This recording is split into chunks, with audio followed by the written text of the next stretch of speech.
को सुना तो मैया तारा राजा हरिचंद से बोली, पिया तुम एक मेहतर के घर में रहते हो, मैं एक ब्राह्मण के आंगन में रहती हूँ, लेकिन तुम्हें एक अकल बता सकती हूँ, लेकिन तुम्हारे घड़ा को छू नहीं सकती हूँ। राजा हरिचंद के दिमाग में झटका लगा, मन में विचार करने लगे, बाप वही रानी है जो मेरे इशारे पर नाचती थी, आज मुझे अकल बता रही है। और परिचंद महाराज, बनी के चेहरे पर लाखों निसार होते और बनी बिगड़ जाती तो दुश्मन हजार। स्त्री भी समय आने पर धोखा दे जाती परिचंद महाराज। लेकिन राजा हरिचंद से तारा बोली, पिया के घेरे में घुसी जाओ, घड़ाई उठी जाएगा और तनिक सहारा पानी को लग जाएगा। रानी अकल बता रही है। तारा चली आई, राजा हरिचंद ने घड़ा को उठाया, लेकर के चलने को तैयार हो, पैर फिसल जाता है, घड़ा जमीन पर गिर जाता है, गिरते ही टूट जाता है। राजा हरिचंद रो करके बोले, बा तो क्या बोले हैं राजा हरिचंद?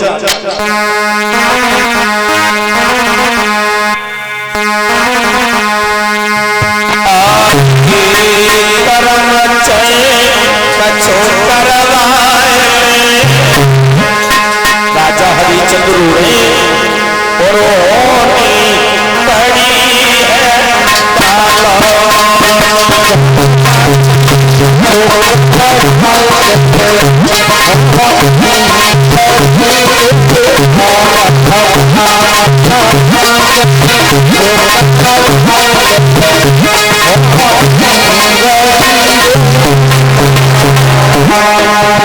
हरिचंद रोए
धीरे धीरे समय गुजरता है। राजा हरिचंद्र रोते हुए परीक्षित महाराज कहां पहुंच गए? मेहतर के पास। जैसे मेहतर ने आते हुए देखा, कहने लगे हरिया कलश का है? राजा हरिचंद्र निराश होकर के बोले कलश टूट गया। कालो मेहतर कहने लगा इस प्रकार से कलश टूटता रहेगा मैं कहां से लेकर के आऊंगा? सो आज के बाद में तुझे इससे भी घटिया काम दिया जाएगा, तब मालूम पड़ेगा कलश कैसे तोड़ा जाता है। राजा हरिचंद्र बोले तुम जी आवे ऐसा कार्य कर दो, कार दे दो, लेकिन मैं पीछे हटने वाला नहीं हूं। अब परीक्षित महाराज राजा हरिचंद्र को मरघटिया बना दिया।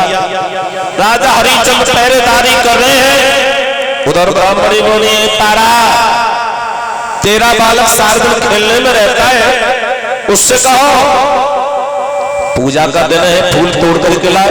ठीक है जैसे आपकी आज्ञा। मैया तारा ने जैसे सुना, बेटा रोहित को बुलाया। रोहित से कहा लाला फूल तोड़ने के लिए तुम्हें बाग में जाना है। उधर विश्वामित्र को चैन नहीं पड़ा। बगिया में फूल तोड़ने को रोहित जाता, उसी बगिया में विश्वामित्र काला सर्प बन जाते हैं। लेकिन रोहित ने क्या किया? अरे लागत ही बैसाख कुमर तब फूल थोड़े धायो।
रोहित ने जैसे ही हाथ किया, विश्वामित्र को चैन नहीं पड़ा, सर्प बन गए। और जैसे ही रोहित ने फूल की ओर हाथ बढ़ाया परीक्षित महाराज, विश्वामित्र ने अंगुली में डस लिया। हाय मां कहकर के बेटा जमीन पर गिर गया। लेकिन मां हो तो उठाए, बगिया के माली के कान में आवाज पड़ गई। माली ने जैसे ही सुना भाग करके आया, ऊँटों से झाग रह रहा है, आवाज एक ही निकल रही है मां मां। और मां हो तो बोले बगिया में पड़ा है बेटा। उधर बगिया का माली भागा, चिल्ला करके बोला किसी मैया का लाल फूल तोड़ने को बगिया में गया। जैसे तारा के कान में आवाज पड़ी, तारा ने सुना, एकदम भागी। ब्राह्मणी बोली कहां जा रही है? बोली मेरे लाला को किसी सर्प ने खा लिया है। ब्राह्मणी बोली पहले रसोई का भोजन पका, उसके बाद जी आवे वहां जा। मैया तारा मेरी माता, जिस मैया का लाल बगिया में तड़प रहा हो, वो माँ खाना पका रही है, रो रही है, क्या बोल रही है लाला?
मैया तारा ने जल्दी जल्दी भोजन बनाया। भोजन बनाने के बाद मैया सोच रही ना जाने कौन सी दिशा में मेरा लाल गया है, मैं किधर जाऊं, किससे पूछूं मेरी माताओं। अब तो पागल सी हो गई मैया तारा, कभी किसी से पूछती है कभी किसी से पूछती है, लेकिन किसी को पता हो तभी तो बताए लाल किधर गया। तारा रोती हुई जा रही है, एक बात बोलिए सही वक्त बोलेंगे। लला मेरो मिलत हो गयो,